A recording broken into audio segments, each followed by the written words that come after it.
అరే మమ్మ నువ్వు చెప్పే, ఎలాంటి క్వాలిటీస్ ఉన్న అబ్బాయిని లవ్ చేయాలనుకుంటున్నావు? అబ్బాయి బావకన్నా హైట్ ఉండాలి, బావకన్నా స్టైల్గా ఉండాలి, బావకన్నా బాగా నవ్వాలి, అంటే బావకన్నా చాలా అందంగా ఉండాలి. నాన్నగారు చెప్పారు బుగ్గు మేసొట్లున్నాడు ఎంత పనికి మాలిన విధమైనా పర్వాలేదంట, లైఫ్ లో చాలా గొప్పవాడు అవుతాడంట. నేను ఎలాంటి వానే చూసుకుంటాను. నాకు మహేష్ కావాలి.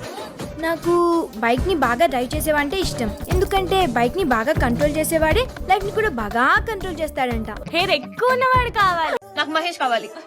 నాకు స్పెట్స్ ఉండేవాడు కావాలి. నాకు నాకు చెవు పోగున్నవాడు కావాలి. హెయిర్ స్టైల్ వచ్చి కదు కదు కదు కదు సింగ్ వచ్చి ఏమో నన్ను చెప్పలేనే. నాకు మహేష్ కావాలి. ఆ అబ్బాయి సాఫ్ట్వేర్ ఇంజనీర్ అమ్మా. యో ప్రెసిడెంట్ ఆఫ్ ఇండియా అయినా నాకొద్దు. ఓ నాకేం చెప్పొద్దు, నేను వినను. నాకు లావు ఉన్నోడు కావాలి, హెయిర్ తక్కువ ఉన్నోడు కావాలి. పైకి ఫారెన్ కార్ కూడా ఉందమ్మా. ఫారెన్ కారా? అబ్బాయి ఉండేది అమెరికాలో కదా. అమెరికానా? నాకు కాబోయే భర్త పేరు మహేష్ అవ్వాలి. ఓ వైపు నుంచి ప్రిన్స్ లా ఉండాలి, ఇంకో వైపు నుంచి పోకిరిలా ఉండాలి. కనీసం నా మహేష్ గుర్తు తెచ్చే మహేష్ లా ఉండాలి. నాకు ఫంకీగా ఉంటే ఇష్టం ఉండదు, మంకీలాగా ఉంటే ఇష్టం. నాకు మహేష్ కావాలి.